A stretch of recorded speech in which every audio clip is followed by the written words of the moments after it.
Hey guys, my name is Wildkard. This is Super Rugby Trans-Tasman. I think this was a touch game played between the Highlanders and the Waratahs. And yeah, 59 points to 23 for the Highlanders. Now, there must be some unofficial agreement between the two teams to play touch for the first half. And then the second half, the Waratahs just decided to put on amateurs to play against Highlanders to give them some experience, I suppose. That's pretty good, you know. All the amateurs that got their well-deserved Super Rugby debuts and experience. Yeah, it was not fun for watch, but I'm sure the players would have had fun. Losing by a record margin. But yeah, this is very much the game of two halves.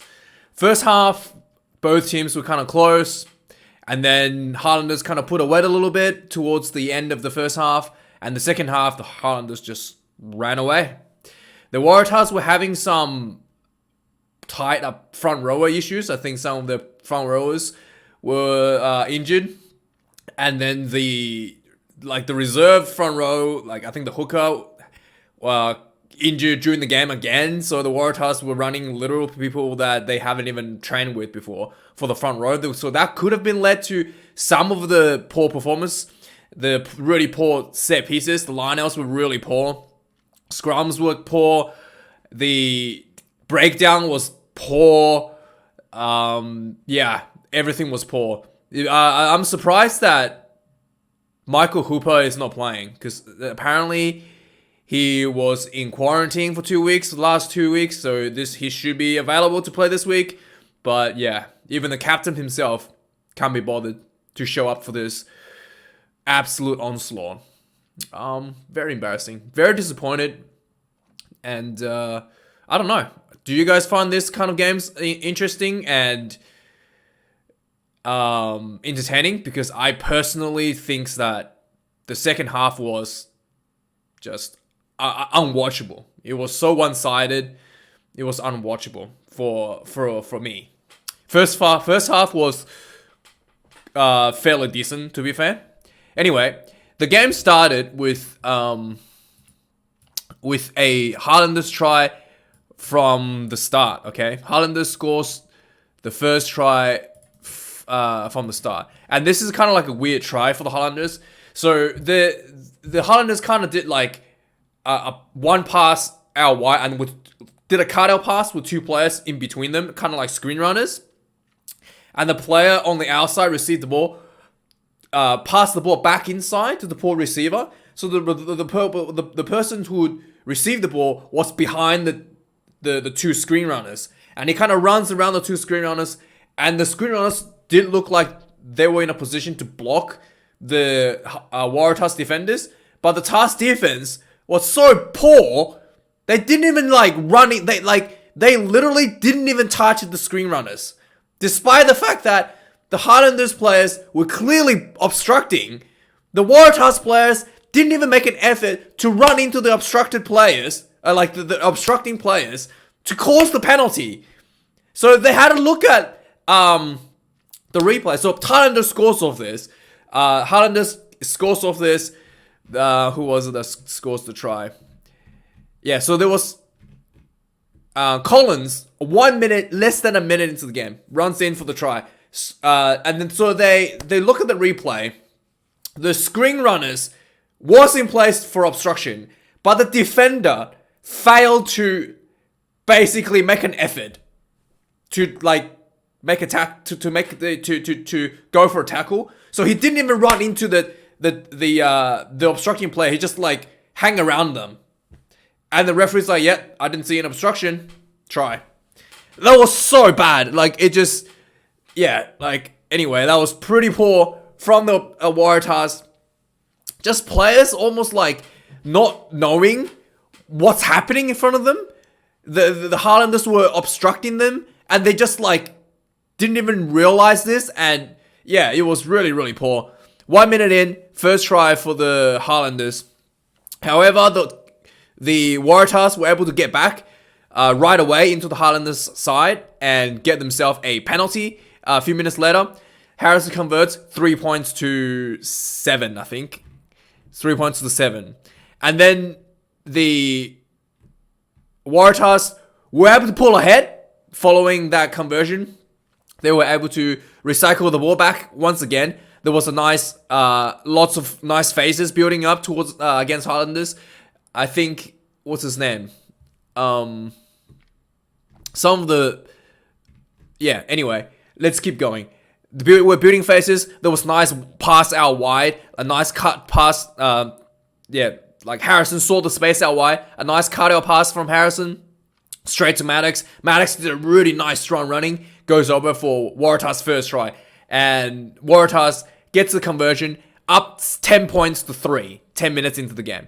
3 points, sorry. Yeah, 10 points to 7. 10 minutes again. So Waratahs were ahead. And then, kind of like similar to all the Waratahs games that have been played, they just allow the opposition to come straight back. Highlanders scores on a right away, back off this try. Waratahs gave away a penalty. The penalties were really poor. They were just buckets of penalties giving up for free. Highlanders sets this up for a line out. There was a little break for the Highlanders. They get pretty close. There was a nice little slip pass outside. And the Waratahs defense, there was a nice slip up outside. And the player was, I think it was Maddox. He just looked like he slipped or something. He didn't even make a tackle against the man or he was supposed to tackle. So the player that he missed runs in, little offload, and it was Tompkinson who received the offload. Second try to the Highlanders. So I think Maddox missed a couple tackles this time. It was really, really poor to see. He just slipped, completely didn't make the tackle. He slipped a couple times. Looks like, I don't know if he slipped or he was just really poor at controlling his own body. Either way, really poor. Highlanders scores right back. And then the Waratahs answered with their own try with Nawa Kinitawasi.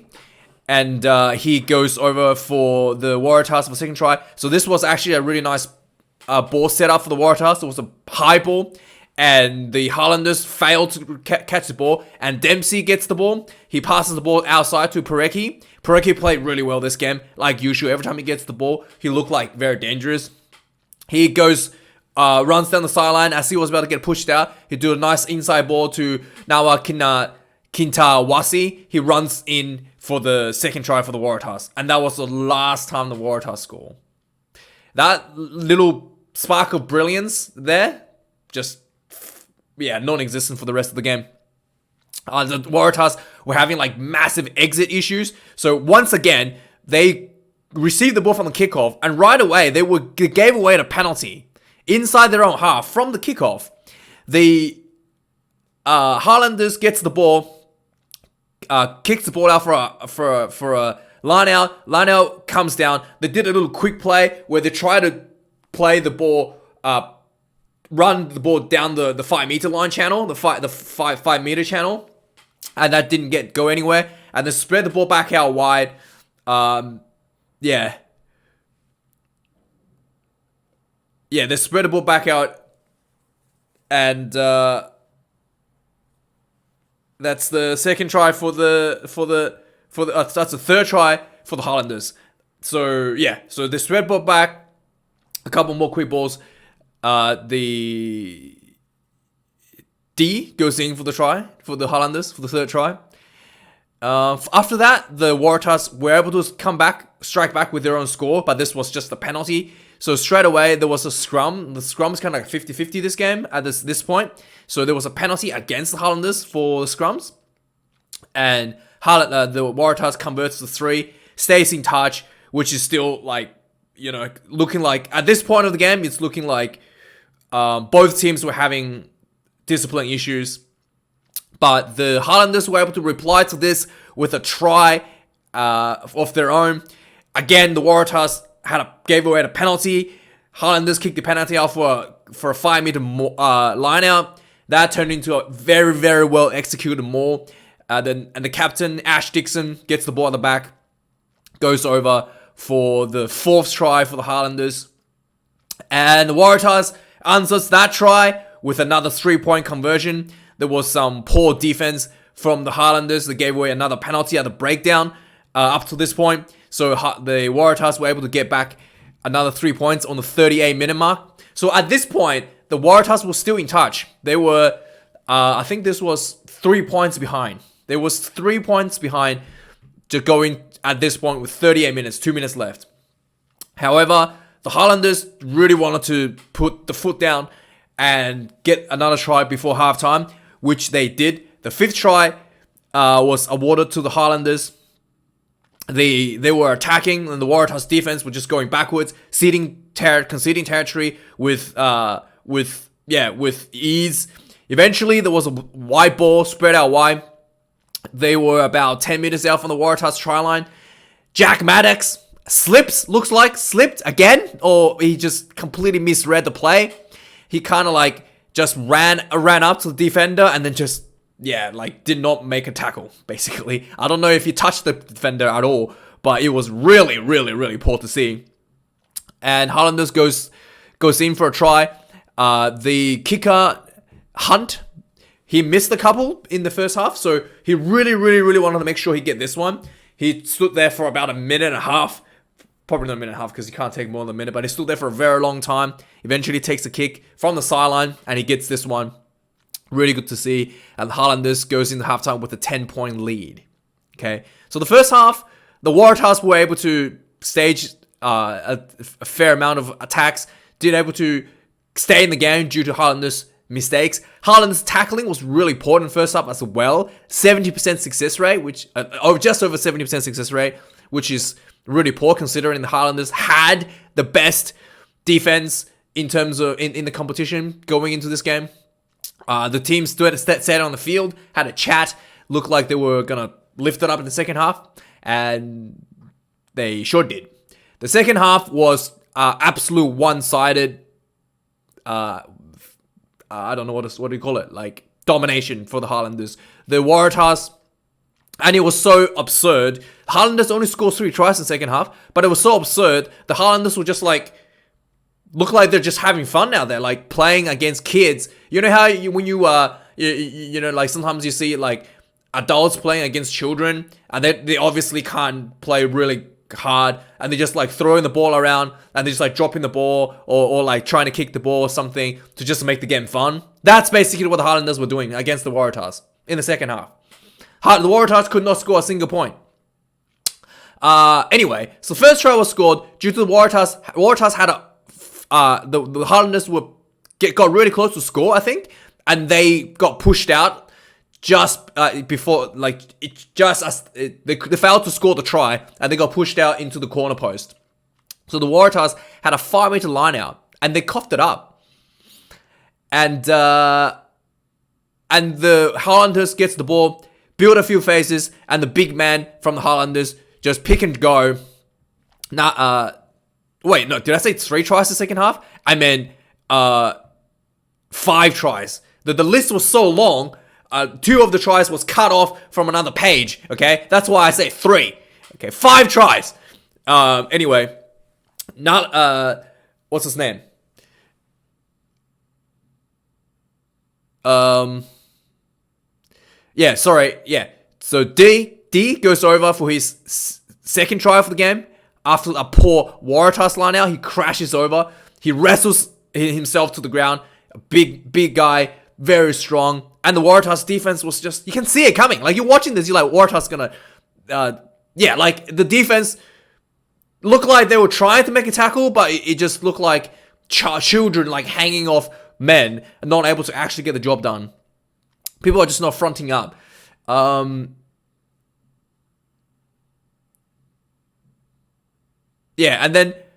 then the Waratahs looked like they almost had a chance to score. Okay, Waratahs were building some pressure back.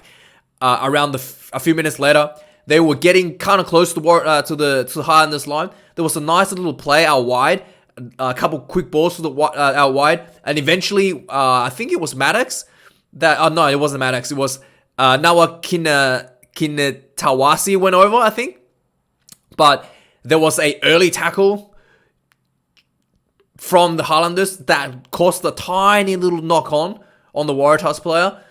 So that was denied, and that was the only time Waratahs looked like something was going to happen for them. And then there was some like weird referee calls. One of the TMO called in for a late tackle, which they spent like 5 minutes looking at it.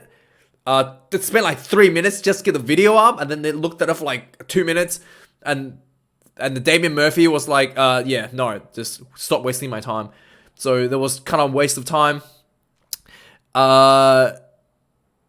Yeah, there was on 61st minute, the Highlanders were just starting to run away with the game. I think this is where the Waratahs bench came on, and it was just completely outclassed. So Hermino, the Japanese international, I think, came in and gets his first try, or maybe second try of the season. I think the second try. I think he scored one a few weeks ago, maybe last week, in fact. Anyway, there was another penalty given away by the Waratahs. Went for a line out, another perfectly executed maul. The maul kind of like stopped, so the Waratahs just like thought the ball was gonna come out, but it was only like the first time the maul stopped, and then the Highlanders just like cranked up the pressure again, and then just mauled the task over after the task kind of like thought the ball was come out, and they just like stopped pushing, and then 9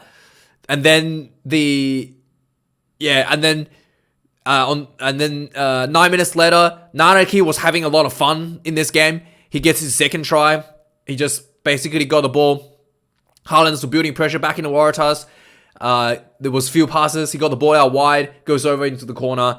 Naraki, 70th minute for his second try. He almost looked like he was going to score a few minutes later into the corner, but he was pushed. What's his name? I think Dixon. Not Dixon. What's his name? Tompkinson was, or tried to score himself, but he could have like offloaded to Naraki. He almost went into the corner, but he got pushed out. And then I'm pretty sure that the fact that he got pushed out just into the corner post led to another Waratahs line out, which went to awry, and Waratahs knocked the ball on, and the Highlanders just like, all right, we're going to take a scrum. So on 76th minute, Highlanders scrum absolutely dominated the Waratahs. It led to a penalty, and they failed to score the first time, but the second time the scrum came in, the Waratahs steadied the scrums, and the Ben Nicholas, then playing at number 8, just picked up the ball and ran at the number 10 from the Waratahs, goes in for the try. And the Waratahs flankers did literally nothing. It was just, I can't remember, like I'm pretty sure if you go watch little kids play, you're doing a scrum, 5 minutes defensive scrum. The one thing that the open side flanker and blind side flanker will be doing is to make sure that the number 8 peels off, you got to make that tackle. This open side flanker from the Waratahs, I think it was a reserve on, did nothing. He just, like, he looked up, saw the number 8 run. He did, like, almost like he didn't even anticipate that the number 8 could pick up the ball and run the ball. He was completely, like, just caught off guard. And the number 8 runs straight in at the 10, goes in for the try. And he was just like, oh, I did not. He looked like he never played an open side flanker before. Like absolute amateur performance. So bad. Like little kids would know that the number 8 is probably going to run the ball or could potentially run the ball and get ready to peel off to tackle the number 8. And this guy had no idea. He just like hung on to the scrum. The number 8 runs at a 10 and then he sees the number 8 already past him.